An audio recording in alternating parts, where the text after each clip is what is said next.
रात्री जेव्हा दरड कोसळण्याचं ग्रामस्थांनी स्थानिक आम्हाला कळवलं त्यावेळेस अतिशय भयंकर पाऊस होता आणि त्याच्यामुळे हे भूस्खलन झालेलं आहे।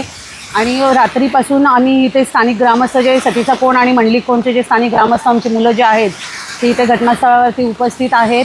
त्याचबरोबर आमच्या गावचे दोन्ही पोलीस पाटील, आमचे उपसरपंच आणि सर्वच आम्ही इथे रात्री 2:30-3 वाजल्यापासून इथे उपस्थित आहोत। काहींच्या घरावरती जाण्याचा धोका होता, तुम्ही किती माणसांनी चालवलं?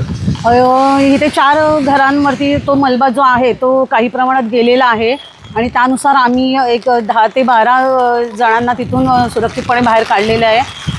काही जनावरे पण अडकली होती मलब्याखाली गोठ्यामध्ये, त्यांनाही गावातल्या मुलांनी, आमच्या जे सतीचं कोण आणि मंडलिक कोणची जी मुलं आहेत त्यांनी, उपसरपंच साहेबांनी यांनी सुरक्षितपणे बाहेर काढलेली आहेत कौलं काढून। आणि तसं पण जीवितहानी काही झालेलं नाही आहे, पण खूप मोठ्या प्रमाणात भूस्खलन होऊन ते रस्त्यावरती हे आले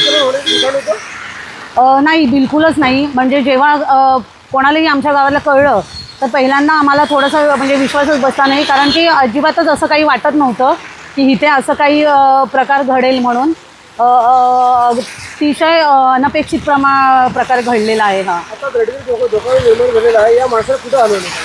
ह्यांना सेफ आता आम्ही एक सुरक्षित ठिकाणी आमच्याच गावातल्या घरांमध्ये त्यांना शिफ्ट केलेलं आहे आणि बाकीच्या गोष्टी आहेत त्या आम्ही स्थानिक प्रशासन आमच्या मार्फत जरा त्यांना मदत करतो आहे।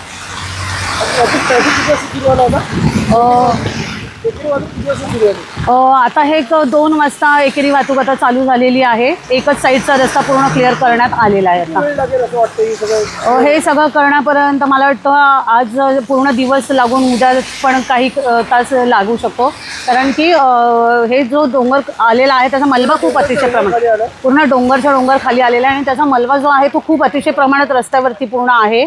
तर ते साफसफाई पूर्ण रस्ता क्लिअर करेपर्यंत उद्या सकाळ होऊ शकतो। खेड प्रशासनातील अधिकारी इथे हो, खेड प्रशासनांना मी रात्रीच 2:30-3 वाजताच माननीय तहसीलदार साहेब असतील, आपले प्रांत मॅडम असतील आणि आपले हायवेचे जे अधिकारी आहेत पंकज गोसावी सर असतील, तर त्यांना मी रात्रीच कॉल केला आणि ते तेव्हापासून सगळे इथे हजर आहेत।